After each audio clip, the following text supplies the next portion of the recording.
Guys, good morning. Disclaimer again. I'm going to show you guys how to, or help you guys how to apply for a tourist visa if you really are planning to come to Canada, or how to apply for tourist visa from the Philippines to Canada. Okay, again, disclaimer. This, what I have done with our application for my family, is based on our experience. Again, different sectors, agencies, individual have their own experience or have their own way of doing it. But if you can do it on your own without paying extra money to some agency for the same things that you're going to do, would be able to help, then why not? Okay, because again, we know that when it comes to this thing, it's a business, and more of our kababayans, they tend to use it as a business, and of course it's about money. It's how can I earn money from just giving a simple answer to a certain person that's desperate to get an answer. Okay guys, so again, this is based on my experience with my friend. I found out last year in July that one of my friend applied or came here in Canada under the tourist visa pathways. It encourages me to continue to pursue on how would I be able to help my family come over and spend time with me. I want to spend more time with my family, and as they're also getting older and settled, this is the time that they would be able to come and visit me. So my blog for today is really, if you are applying on yourself, this is what I'm going to show you guys. Okay, so first of all, when you apply, before you apply, you need to open an account. You need to go to the government website of Canada. You need to do a lot of research. Please do not follow me. Do not, oh well, Rosa or whomever told us, I've seen it on her TikTok or I've seen it on YouTube, this is what to be done. No, my advice to you guys is please go to the Canadian website. All the informations are there. You just need to keep on clicking the links that you want to know, because knowledge is a key. Reading is a key. You need to be well informed. All your concerns, your questions will be answered in there. And if anything, any changes, they are the first one who's going to change anything that needs to be changed. Okay, guys? So you cannot blame somebody that, oh, because I was told. No.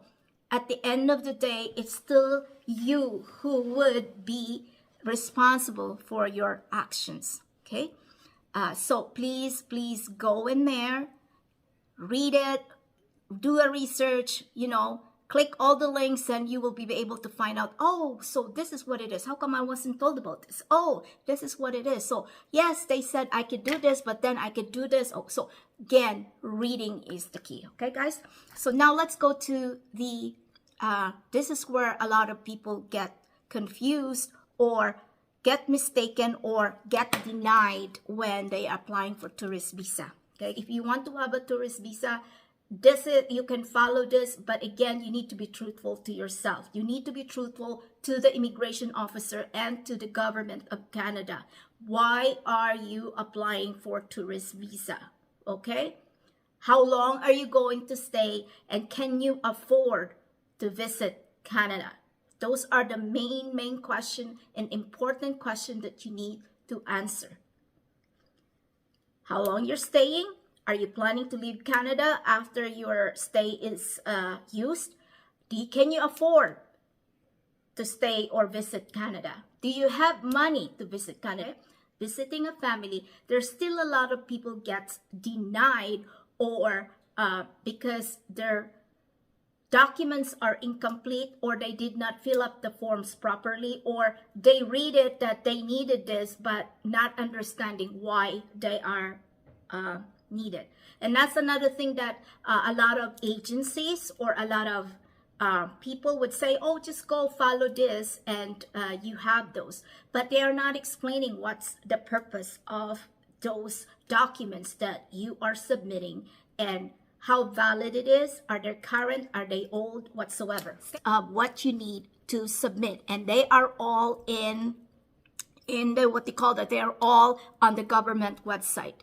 So if you're planning to apply for yourself, the first thing you need to do is open a GC account, write it down, save your password and everything. Gather all your documents and the things that requirements for that application. So for example, in the application,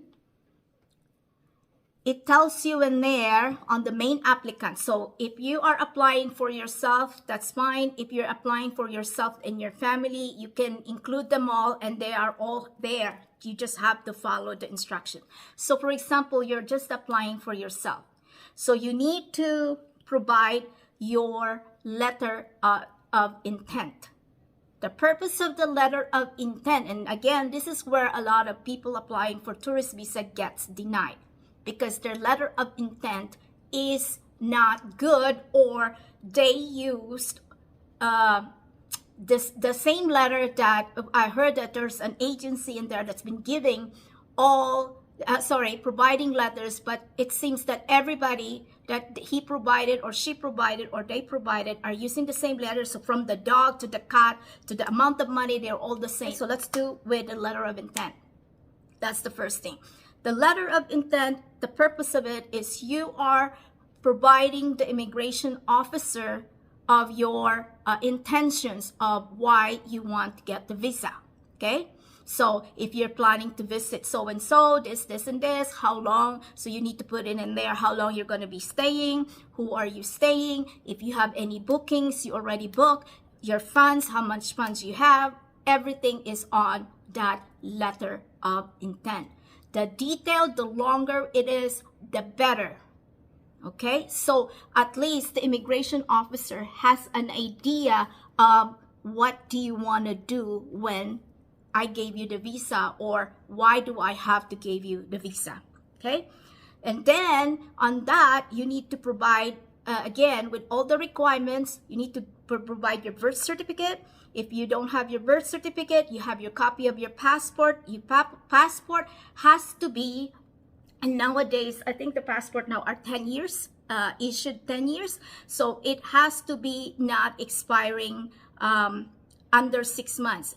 Anywhere in the world, you can apply and use your passport if your passport is expiring in 6 months. So just to let you guys know that. Don't tell me, well, nobody told me. No, it's a common sense that your passport is not expiring for 6 months, okay?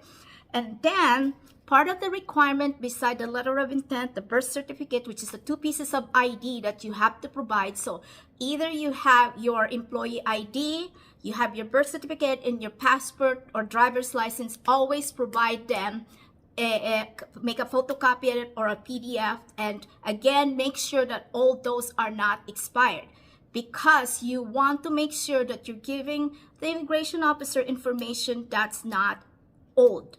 Even your employee or whatever ID, student ID, has to have a current date on it, not an old date, okay? Because how will I know that you just, how will the officers know? And again, officers really could see if you're faking it or you're just making it up, okay, guys? So again, current IDs, birth certificate. And then part of the requirements too is if you are employed. So this is again a key factors of be able to approve for a visa, for a tourist visa. Are you employed? Okay. So if you are employed, there are so many things you can provide when you are employed. The letter of employment from your supervisor, manager, whomever, that's saying, with a current date saying that you are employed such and such with a position of such and such and the salary of such and such. Again, a lot of people can make up a letter. It's so easy to make a letter. It's so easy to make up everything. But the key thing on those letters that will support that letter, your position, your how long you've been in the company, that person that's telling that, oh, you are such and such, is your pay stub or your income. Because I could say to you, well, she was employed for 2 years, but you cannot provide a proof of income. Because anybody can make a letter. But to support that employment letter is your income or your pay stub, because if it says you've been there for 1 year or 2 years, at least always back up your letter, because it's so easy to just make an affidavit or whatever, and it's not true. Okay, so always back up your documents. So if you have a letter of employment, back it out with pay stub. And then if the pay stub too, or the what they call that, without the pay stub, is your income tax. So because you are working, so of course you have to provide on your income tax how long you've been employed. That's another part of backing up your letter. The third is the bank statement. So the bank statement, whichever you deposit your pay, it will show in there that, oh yeah, I have 3 months deposit whatsoever, even if it's not including in there your show money or your what they call that, money that's being certified. It shows in there that you have a monthly deposit. It doesn't matter if it's zero, doesn't matter if there's balance on it, as long as you have a statement with the bank logo and everything that, oh, this is what's coming in. So for example, DepEd deposit 2,500 on the 15th, DepEd deposit, doesn't matter if there's withdrawal in there whatsoever, it's okay, as long as you're backing up your letter of employment. So those are the 3 things. And again, a lot of people get denied because they are not providing complete information. So those are the 3 things now. So once you have the letter of employment, you have your pay stub, you have your bank statement, and then your record of employment. They are all the one that's backing up your claim that you are employed. And what it's telling me that, oh yeah, she's not going to run away or hide from me because she's still working. She has a responsibility, and so she's just going for vacation. So that's one of the key rule or key notes that people needs to pay attention. And then if like I said, beside the letter of what they call that, employment, now the letter of approval. If you are working, if you say I'm only be going to stay in Canada for 30 days, 60 days or whatsoever, that your employer is approving that vacation. Okay, so whomever the responsible HR whatsoever, that they know that you're gone for a certain amount of time and you have a job to go back into once you come back to Canada. So chances of you getting approved for the visa is those. Those are the key ingredients when you are applying for visa. Again, a lot of this agency, they just say, oh, here's the list, go for it, but not really explaining that, oh, this is what we need to do. Okay, guys? So those are, always back it up with whatever you are submitting. So again, letter of employment, a letter from your employer that you are allowed to do vacation. You are working, and this is your salary and your position. That's what it is. Okay. So now, if the second the second group of the approval process is that the immigration officer would be able to see more that you're not running away if they know you have a loan, okay? Because they know you have responsibility. So, okay, well, this person is not going to run away because at work she or he has a loan that needs to be paid. If you have a copy of that contract, that would be a nice thing to add. Even though it wasn't part of the list that was given to you to submit, I would suggest that you include those. So if you have a car payment, a motorcycle payment, a loan, whatsoever, if you have all those, the better. Even though it wasn't part of the requirements, I would suggest you guys include those. The more you submit a hold of something in the Philippines, the more the immigration officer would be able to decide if you are eligible for that tourist visa. Okay, guys? So now, once you submit those, once you gather those, so like I said, before you go to do the application, you need to gather all these things, okay? So now when you have what they call that, a copy of your loan, copy of whatsoever, the next part of the requirements is if you own a property, if you have a deed of sale, a purchase of sale, whatsoever, again, with the car, anything, include those. Even though they weren't asking for those, include those. And then, if you have an insurance, like I said, they might not be asking for all those, but the more documents you submit, the better. Because then, before I could ask you, if I'm the immigration officer, before oh, she provided this, oh, good. So this guy is well established. So she's not just using this whatsoever. It's complete. Okay. And then this is now to the people that are going to, sorry. So if you're not employed, so forget about all those documents that you provided. If you're not if you are self-employed, that means you need to submit all your things about your business, meaning your business stocks, again, anything to do with it. If you have a website, provide a website, provide everything that you would think that's part of the business. Same thing, if you have a letter from one of your clients and say, hey, this person is supplying me. For example, you own a bakery and say, oh, so-and-so, Rosa is, what they call that, the one who's giving me the bread to sell whatever. She's the one supplying me with this. She supplies 3 times a week. So again, always back your, whatever you're trying to claim, always back it up, okay? Now, part of that application too is if you have a family coming with you. So let's say I am the main applicant, I'm the husband, the wife is coming, and 2 kids are coming. Same thing. You need to provide all the information from the husband, and you need to provide all the information for your children. That means your birth certificate, 2 pieces of ID. If they are a student, they need to provide, if they're paying tuition fee, they need to provide their proof of enrollment. Same thing, if they're going away for 1 month, 2 months, they need a letter from the principal or the teachers that's allowing the kids to go abroad or have some absences, okay? Same information. So like I said, if you're going, always back yourself up. You have that, even though it's not part of the list, the better you provide the information ahead of time, the faster and the easier for the immigration officer to approve your application. And then part of that too is the, what they call that, so you have the letter of intent, you have the record of employment, you have all the documents that you need to do, deed of sale, property. If you have investment, provide that. And then now you're going to show your show money. Let's talk about show money. The show money needs to reflect what you are supposed to do. So if you are going to Canada and that's what you're applying on, minimum that you should have per person to me is 100,000. Okay, 100,000. That's what I used with my family.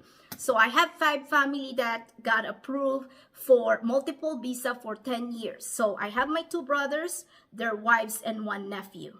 Okay, so per person that I did for the, what they call that, the money that they needed or they save in order to come to Canada is 100,000 per person. So in the bank, they have 200,000. But in that 200,000, it wasn't included the money for the tickets, for the flights.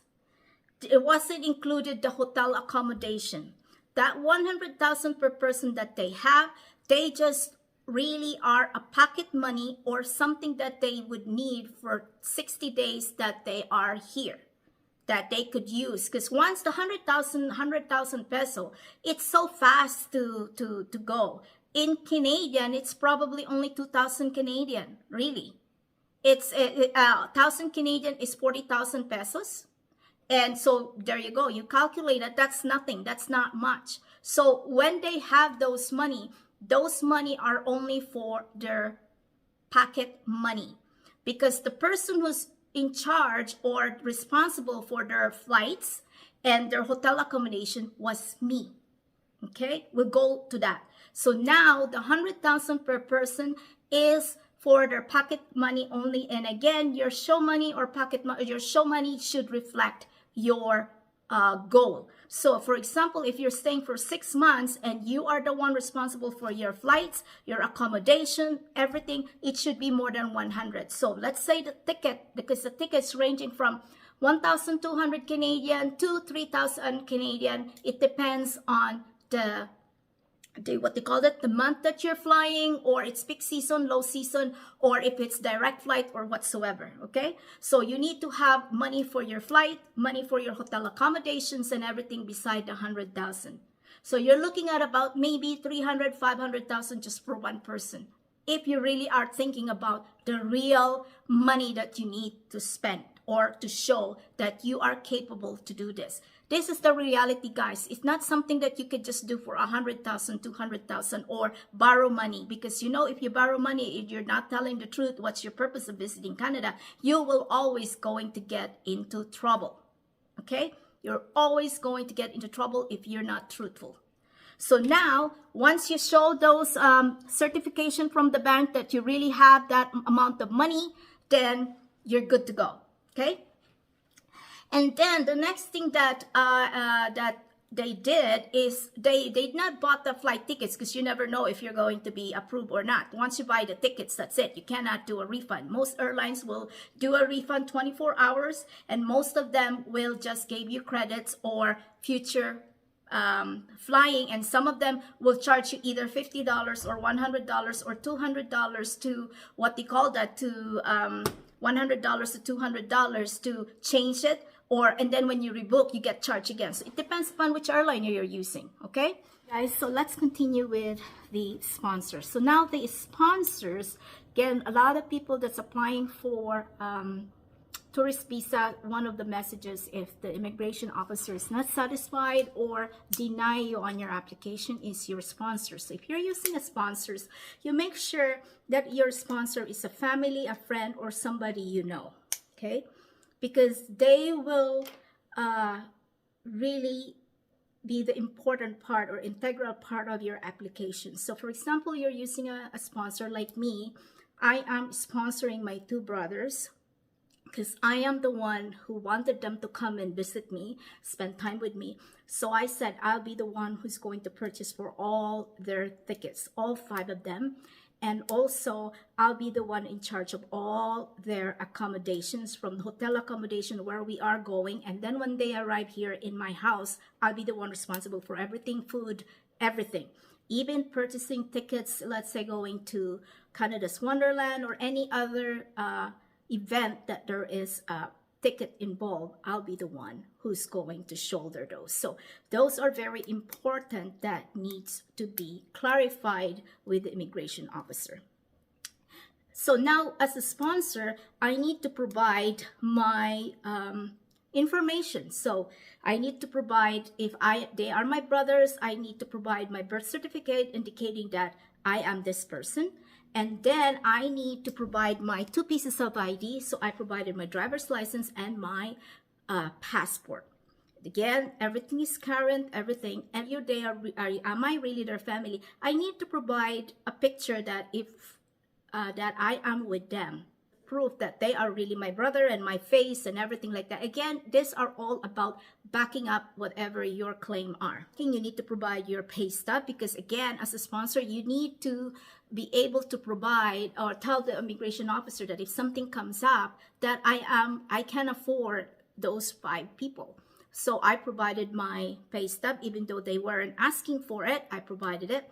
I provided my notice of assessment, again, showing that this is my earnings. This is not just something, a pay stub. It has to be all current. You cannot submit a pay stub that was December, November. Again, you need to provide all your documents, has to be current. Provided my again, the proof of relationships. So I provided pictures. I also provided them if I have investment, again, even if they weren't asking for it, I provided my investment, my properties, to show that I am capable of sponsoring those people.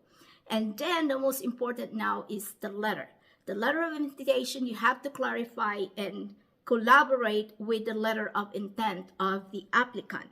So if the applicant is saying, oh, I'm going to Niagara Falls, my sister is going to spend this, it has to be collaborating with my letter and saying, hey, I'm going to bring them to Niagara Falls, or we're staying on this one. So every letter you guys make, the accommodations and everything with your letter of intent, all your bookings, everything has to match out basically.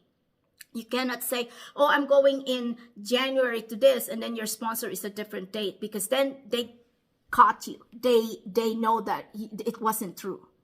Because like I said, if you are doing all this, you have to be truthful of your intentions. That's the purpose of it, and your sponsor, the pause. Because again, lately, all these tourist visa are being used as a pathway for people to come to a country and then change their visa to a working visa, to whatever they intended to do. So those are the things that you need to do, or the officers making sure that you guys are in collaboration, your letter of intent, the letter of intent of the sponsors, all the thing that needs to be provided are well provided.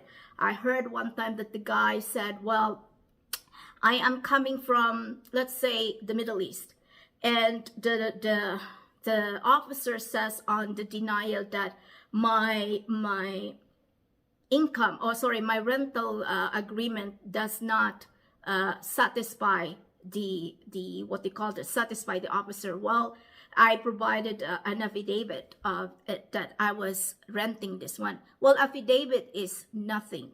It's all subjective. So for example, like I said, anybody can write a letter, can fake everything. So the only way you could prove that it's real, or you really are doing it, is by always backing it up. So for example, you have the rental agreement. Your rental agreement might start June 2022 or 23, whatever, and it's now February, January, end of January, and you have to apply. Well, yes, you have affidavit that was the contract, but then you need to back it up with your, if you've been paying monthly rent, is the monthly rent coming from the bank? Is it being paid by cash? Do you have the receipt of it? Or have you been writing a check? What's the cancellation checks? So again, don't just do affidavit or signed by a lawyer or whomever. And because that's already since June. The contract, let's say, is your rental agreement that you've been doing is since June. But it's now January. How will I know that you left the rental agreement, or you've been kicked out, or whatever happened? So again, these are the things that you guys have to think, that what can I do to back it up that it still does? You might need a letter, an updated letter from your landlord. You might have to always have proof, not just affidavit, because affidavit is just so easy to make, just like, oh, I need a doctor's note. Anybody, if you have the money, you can pay somebody and then it's done. You always need to have something to back it off. Okay, guys? So if you've been renting, if you have a contract, that's nice. You have a contract, but you need to back it up with your monthly rent. How much? If you're cash, there's a receipt, everything.